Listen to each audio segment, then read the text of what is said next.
Good morning students, here I am Poonam Tadiyal. Students, today I am explaining again preposition. Previous video में भी मैंने prepositions explain की थी.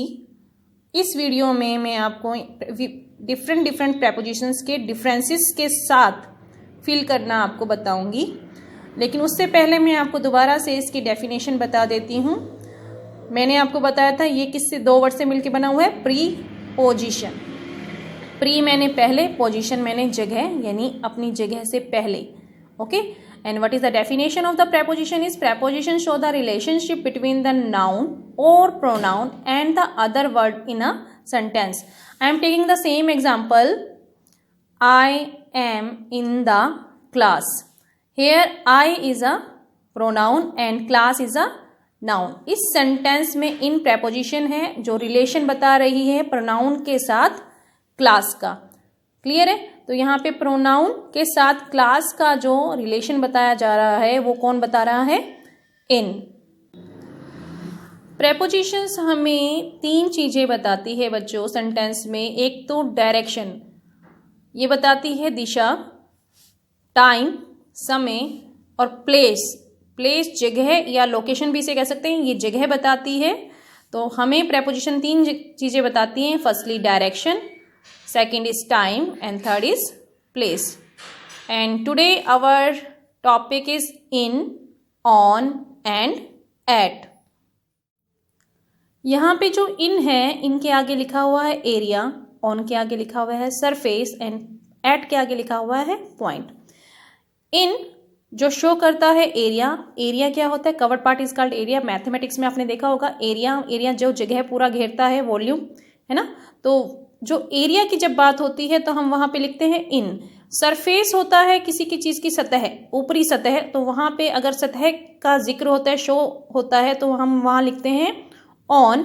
जब point का कहीं किसी जगह की मेन पॉइंट का जिक्र होता है तो वहां हम लिखते हैं एट.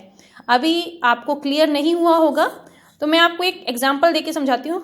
हम अगर एक चेयर लेते हैं, नॉर्मल चेयर लेंगे तो आपने देखा होगा नॉर्मल चेयर पे जब हम बैठते हैं तो हम क्या करते हैं, पूरा कवर करते हैं एरिया, है ना, कि एरिया कवर करते हैं.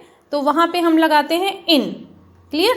जैसे for example he is sitting on a chair, या इन अ चेयर, या एट अ चेयर. यहां पे आएगा in a chair. He is sitting in a chair. Chair जिसपे दो हत्ती लगी होती हैं, हमने इसको कवर कर दिया तो यहाँ पे आएगा ही is sitting in a chair. यहाँ पे ऑन अ चेयर नहीं आएगा. लेकिन वही व्यक्ति अगर एक स्टूल पे बैठा हुआ है जिसके कोई हत्ती नहीं लगी हुई, आपने देखा होगा ना स्टूल, ऐसा होता है ना स्टूल.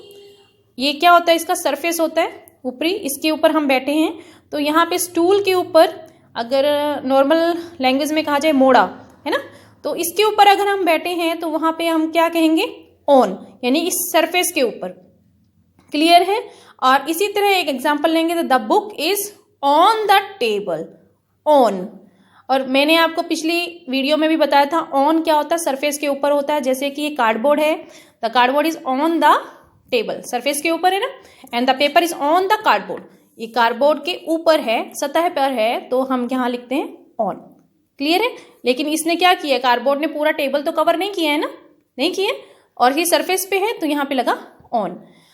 एट किसी पॉइंट को दर्शाता है. I am waiting at the reception desk. अब जिसको मैंने ये बात कही है, मैं आपका वेट कर रही हूँ रिसेप्शन डेस्क पर, तो वहां पे जब वो पर आया है वहां पे हमने एट लगाया है, ऑन या इन नहीं लगाया है. उसे कोई मतलब नहीं है कि मैं रिसेप्शन डेस्क के ऊपर हूं या अंदर हूं. तो मैंने सिर्फ उसे एक जगह बताई है, एक पॉइंट बताया है, तो वहां पे लगता है एट. आई थिंक आपको क्लियर हो गया है. जब भी एरिया की बात होएगी तो हम लिखेंगे इन, सरफेस की बात होएगी तो हम लिखेंगे ऑन, और अगर किसी पॉइंट की, किसी जगह की बात होएगी तो हम लिखेंगे एट.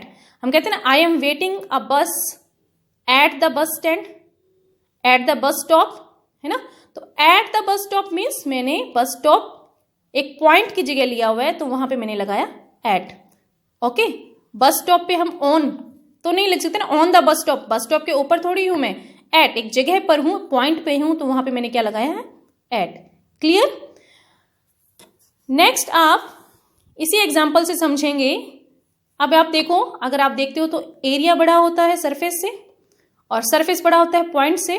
तो मैंने क्या लिखा हुआ है, इन सबसे बड़ा है, ऑन इन से छोटा है और एट सबसे छोटा है। ये क्लियर हुआ या नहीं हुआ? अगेन, इन बड़ा है क्योंकि वो एरिया है, ऑन सरफेस है तो वो इन से छोटा है और एट सबसे छोटा है क्योंकि वो पॉइंट दर्शा रहा है। क्लियर है? यहाँ पे अगर इसी को हम टाइम में डिनोट कर लेते हैं तो क्या बन जाता है, टाइम के लिए हमेशा एट लगता है क्योंकि टाइम जो है वो डे से छोटा होता है। डे टाइम से बड़ा है, दिन पूरा बड़ा है टाइम से, तो हमने लगाया ऑन। क्लियर है? और डे से बड़ा क्या होता है, मंथ और ईयर, इनके लिए मैंने क्या लगाया, इन। आपने लॉजिक के साथ चलना है, रट्टा नहीं लगाना है। इस तरीके से अगर आप प्रेपोजिशंस करोगे तो आप कभी नहीं भूलोगे। तो ध्यान रखना, इन बड़ा, ऑन उससे छोटा और एट सबसे छोटा। तो सबसे छोटा समय होता है, तो हमने एग्जाम्पल यहाँ पे लिखा है, I will reach at 4 PM। मैं वहां पहुंच जाऊंगी 4 बजे। तो यहाँ पे टाइम दिया हुआ है तो टाइम के लिए क्या लगाया मैंने, एट। क्लियर? डे के लिए मैं क्या लगाऊंगी, on. India got freedom on 15 अगस्त। यहाँ पे मुझे डे दिया हुआ है तो मैंने क्या लगाया, ऑन 15 अगस्त। It's clear to you? The exams will start on Monday. Day है तो on Monday. It's clear to you? Now months and year, अगर हमें मंथ्स दिए हुए हैं या ईयर दिया हुआ है, ये दोनों टाइम और डे से बड़ा है, तो मैं यहाँ पे क्या लगाऊंगी, इन लगाऊंगी। He will come in January. He will come in January. Clear? India got freedom, same sentence, India got freedom. यहाँ पे डेट था तो मैंने यहाँ पे क्या लगाया, डे था तो मैंने यहाँ पे क्या लगाया, ऑन। और यहाँ पे क्या है, सन है, तो यहाँ पे ईयर दिया हुआ है तो मैंने क्या लगा दिया, India got freedom in 1947। It's clear to you? Logic के साथ समझ में आया? इन, ऑन, एट भूलोगे तो नहीं। In area, on surface and at क्या हुआ, पॉइंट। इसी तरह अगर हम इन, ऑन, एट का टाइम के अकॉर्डिंग करें तो आप ध्यान में ये रखना कि इन सबसे बड़ा, तो हमने क्या लगाया, कहाँ पे लगाया, इन मंथ्स और ईयर में। ऑन उससे छोटा है तो मैंने कहाँ लिखा उसे, डे में। और टाइम के लिए मैंने क्या लगाया, एट। क्लियर है? जब भी आप टाइम देखोगे तो आप क्या फिल करोगे, एट।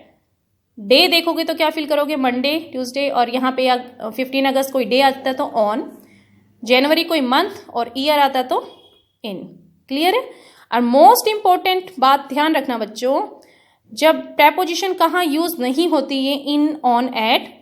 अगर आपका टुडे टुमारो आ जाए या नेक्स्ट मंडे संडे ऐसा कुछ आए तो वहाँ पे ऑन, इन, एट का प्रयोग नहीं होता।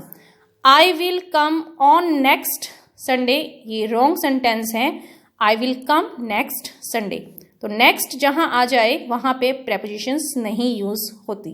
क्लियर है? और टुडे भी I will come on today, on today नहीं होता, ऑन टुमारो नहीं होता, टुमारो नहीं होता, तो हम वहाँ पे सिर्फ ये लिखते हैं I will come today. Okay, वहाँ पे ऑन, इन, एट का प्रयोग नहीं होता। लास्ट नॉट लीस्ट, अगर आप फील कर सकते हो यहाँ पे, I live dash Hisar dash Haryana. I live, अब ये हिसार है, हरियाणा से छोटा है, छोटा है ना, तो आई लिव क्या आएगा, हिसार। आई लिव एट हिसार, पॉइंट जगह बता रहे, और यहाँ पे क्या आएगा, एरिया है, एरिया वाइज बड़ा है हरियाणा, तो क्या आएगा, इन। तो यहाँ पे क्या, I live at Hisar in Haryana. It's clear to you? I live at Hisar in Haryana. तो यहाँ पे हिसार हरियाणा से छोटा है और जगह बता रहे, एक पॉइंट बता रहा है कि मैं कहाँ रहता हूँ, हरियाणा के किस पॉइंट पर रहता हूँ, हिसार में। तो यहाँ पे क्या आया, एट। और हरियाणा का एरिया बड़ा है, सबसे बड़ा है, तो यहाँ पे इन पूरे सेंटेंस में हरियाणा बड़ा है, तो यहाँ पे क्या आया, in. I hope you understood very well in, on, at. Okay, bye students.